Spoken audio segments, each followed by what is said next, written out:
A cobertura hoje é sobre Bakhmut, né? Qual é o motivo dessa ênfase? Uma vitória da Rússia. Já foram abatidos lá praticamente 2.000 a 3.000 soldados ucranianos. Mas o que salta aos olhos e assusta todo o Ocidente e os estrategistas? Eu sei que o comandante Robson vai pegar essa daí é dele, essa é para ele, porque ele é um grande estrategista. Então, comandante, a deixa. Né? O que aconteceu ali? Bem, primeiro você tem que entender uma coisa. Como aconteceu a guerra da Ucrânia e como aconteceu a fase inicial, que ontem eu expliquei. A live de hoje se explica com a de ontem. Você junta as duas, você consegue explicar. Ela é uma sequência. Tá? E o que aconteceu? Provavelmente, a Rússia fez a segunda opção, está preparando talvez uma grande ofensiva, para o inverno. Mas talvez nem precisando da grande ofensiva, talvez a Ucrânia derreta sozinha. Tá? E em Bakhmut,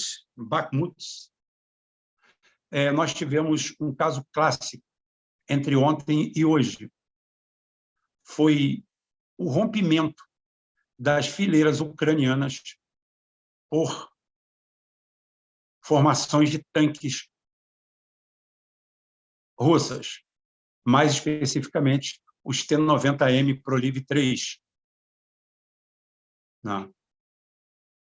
Que são os tanques mais avançados no campo de batalha, que os Javelins não estão conseguindo nenhum sucesso contra eles, tanto é que apenas um T-90 Proliv 3 foi destruído em combate, outro foi quebrado e ficou para trás, se bem que era um T-90, não era Proliv 3.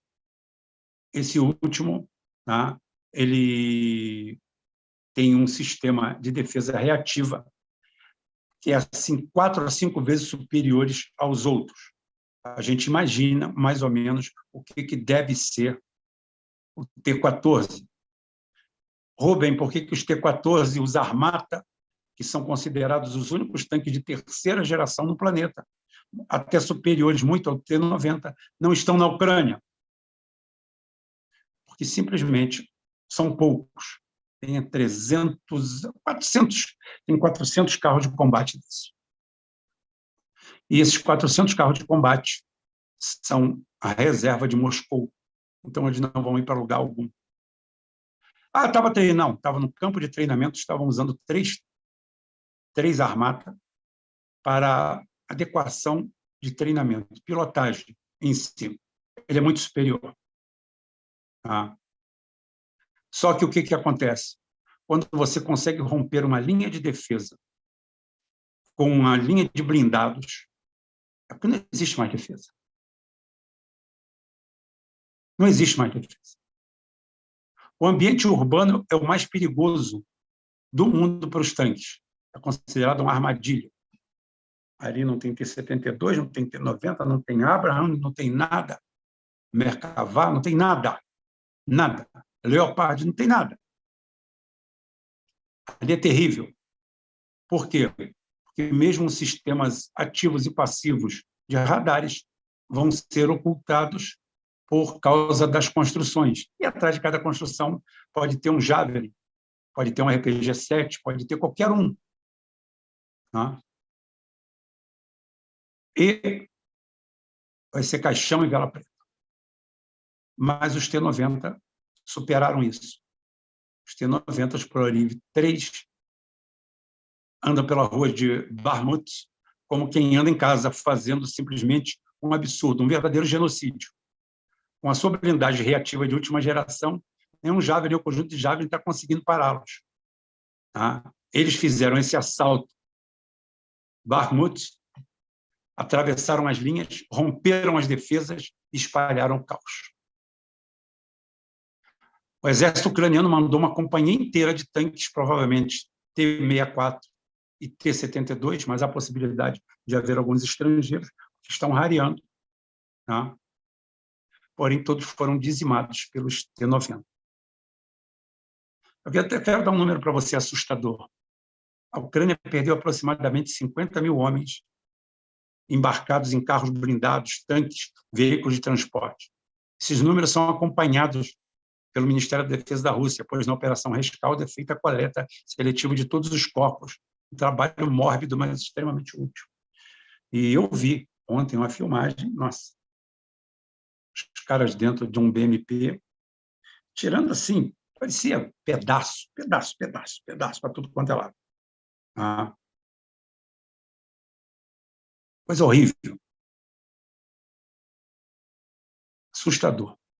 50 mil homens morreram ali dentro dos tanques de todo. Só ver o número de blindados, depois eu faço a conta, média ponderada, dá no mínimo 50 mil. Né?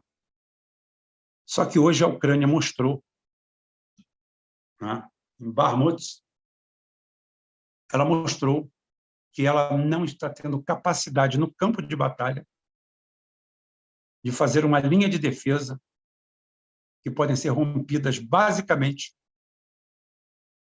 por uma linha em I de tanques. Tá? Não é por falta de soldado. Tem 5-1. Hoje, até a patética von der Leyen admitiu que mais de 120 mil ucranianos possam ter morrido. Os números são maiores do que esse. Os números já passam de 250 mil. 50 mil mulheres foram colocadas nas Forças Armadas, 110 mil estão na linha de frente, morrendo. E depois da brilhante derrota em Mariupol, tudo se repete. O massacre em Bakhmut não é a extensão dele, é como ele acontece. Estão tendo violentos confrontos, não estão tendo violento massacre. Eles entraram com tanques metendo 762.30 em cima do lombo de todo mundo, destruindo tudo, e com a facilidade de defesa enorme. Aí eu pergunto para vocês a fragilidade tática da Ucrânia, sem a mínima capacidade de reagir a um ataque massivo de frente, provando que, efetivamente, se houver um grande ataque, um contra-ataque russo no inverno, os números serão assustadores. Os números serão assustadores. E isso que está sendo feito em Bakhmut é um balão de ensaio, é um treinamento de uma força 4 vezes menor em número, mas 10 vezes mais eficiente. E por que estão acontecendo isso, Rubem? Por que eles não têm defesa? Bem, primeiro, porque está difícil defender esses tanques. Segundo, a falta de armamento. E terceiro, o que eu falei desde o princípio. Não é pelo céu que você ganha uma batalha. A última batalha sempre vai ser conquistada. O comandante Farinal sempre fala isso. Tá? Sempre vai ser conquistado por um homem com o seu fuzil e andando a pé. É o infante. Ele vai ser o último, ele que vai consolidar. É ele que planta a raiz. O mais humilde, o mais simples dos soldados é o que fecha a conta. Não é o apoio naval, não é o apoio aéreo, não é o apoio blindado, não é apoio de tanques. Parece que você tem que fazer uma missa de corpo presente. É o infante que toma conta de tudo. Porém, apesar de não ser, vamos dizer, a força total capaz de ganhar uma guerra sozinho, hoje, nos dias de hoje, sem apoio aéreo, sem cobertura aérea, esquece. Você não consegue nada. Você não consegue nada. O máximo que você consegue é fazer um empate, como eles estão fazendo aí. Empate é onde você perdeu 240 mil homens, ou 250 mil. Tem gente que já fala em 500 mil, isso é exagero. Tá? Falam tudo isso. E, efetivamente, quando você vai fechando as contas, os carros de combate vai fechando, vai falando assim, não, o número está feio. A situação está feia. Se a Ucrânia ganhar a guerra, esquece, gente. A Ucrânia não está com luz para ligar, está com energia elétrica para ligar uma lâmpada. Como um país que não tem energia elétrica, que tem a capital às sombras, está vivendo da benevolência do Putin, que se fosse fazer um ataque massivo à capital, mataria 500 mil pessoas tranquilamente. Mas ele não fez isso, nem vai fazer. E o primeiro item, exatamente, é a Irmandade dos Povos. Principalmente. É isso que você está vendo. Rubem, você falou que tinha outra coisa, tem? Por que os números da Ucrânia são tão altos de mortos? Apoio aéreo não existe. Visão aérea não existe. Visão aérea por satélites da OTAN estão sendo jameados pela Rússia. Estão embaralhando tudo. A Rússia não vai falar que está fazendo isso, e a OTAN não vai confessar que está sofrendo isso. Bom para todo mundo. Tudo embaralhado.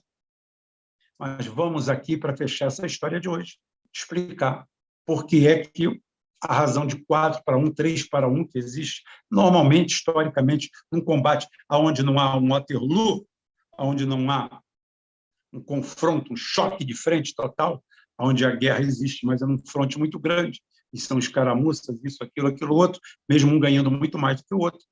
Tá? Você não chega a números, não poderia chegar a números assustadores em número de mortes. Então, você tem um número de mortes na Rússia que é assim, estamos com 8 mil mortos, temos 30 mil feridos, 25 mil feridos, tá bom?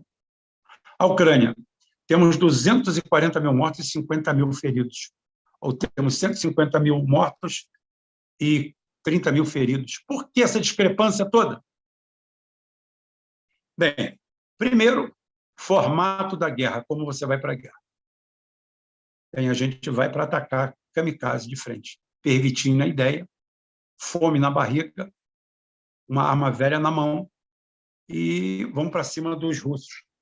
Se 20 de nós matarem um russo, a gente botou um russo a menos na conta para os Estados Unidos, para a OTAN. E morremos 20 ucranianos. Quem se importa com o ucraniano? Primeiro, essa tática. Já suicida, sem cobertura aérea, totalmente cego. Estão todos cegados lá. Ninguém fala isso, né? Mas estão todos cegos. Ou você acha que esse ataque em Bakhmut não foi feito às cegas? Cadê os avisos? Tem essa. Agora vamos ao segundo. Logística. Qual logística? Bem, a Rússia tem um programa, certo, de apoio com médicos, com tendas de campanha, com hospitais de campanha, onde o cara chega avaliado, é socorrido, e em boa parte dos casos sobrevive. Toma um tiro, tanto é que esse pessoal foi muito engraçado, e quando foram para a Primeira Guerra do Golfo, só militares americanos vieram aqui, foram na Colômbia aprender em lugar de paz, né, como é que é uma ferida que a maioria deles ainda não tinha visto. Ferida causada por um fuzil 762, um assustador 762, tá? Um 5,56. Não vou falar ponto .50, que ponto .50 pegou onde pega, arranca. Então, nem vou falar. A sorte, o cara pegou numa perna, levou a perna inteira. Tá? Manietou ali, está tudo bem, está salvo. O que está acontecendo é o seguinte, a Ucrânia não está recolhendo seus feridos, eles estão sendo deixados para morrer à míngua. Dão sorte quando os russos ainda pegam eles, apesar do Zelensky espalhar que os russos estão pegando e matando todo mundo, é mentira. Tem muito vídeo para corroborar isso. Tratamento cortês dentro do que é mais acima até que do protocolo. Tá? Então, você chega e vê que é o seguinte, rede de ambulância, rede de transporte, não existe. O cara cai no campo de batalha e um caso dele que era simples, no dia seguinte ele está morto. Ou algumas horas depois. Se fosse socorrido a tempo, talvez 70% desses soldados morressem e a gente não tivesse falando um número tão astronômico. Mas esse número está aí.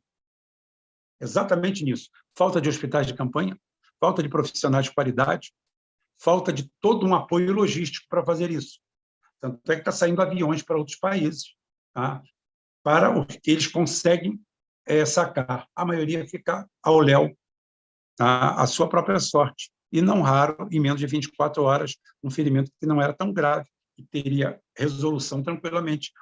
Ele é morto. Morre no campo de batalha. Por isso que nós temos esse número tão discrepante. Porque a boa parte dos feridos russos não viraram estatística. A maior parte dos feridos ucranianos virou estatística. Olha a diferença. Gente, está explicado como vai ser rompido. A incapacidade deles de segurarem isso, essa nova máquina de guerra, e outras novas máquinas de guerra virão, e a gente vai falar com isso, só pela semana sobre isso aí, aí a gente ainda vai falar com nossos chineses. Tá? Então, gente, prestem atenção nisso. Por que está morrendo tanto ucraniano? Porque não existe rede de apoio. Se houvesse, ele não estaria morrendo tantos. Tá? Pode ter certeza. Por isso que a discrepância é tão grande nos valores achados entre um e outro, entre um bando e outro. Bando aí é banda, é um lado, tá? Não é bando porque é um bando, não. Tá? É comum. Os dois bandos passando por esse processo. E você está vendo como é que cada um trata seus feridos. Então, o número de feridos russos é bem alto e o número de mortes é baixo, relativamente. Por quê? Porque foi feito de tudo. Os outros nem tem remédio, chegava lá, pelo amor de Deus, que devia ter lá era um batalhão Azov torturando alguém. A ajuda humanitária que deram foi armamento e dinheiro para ser desviado via criptomoeda.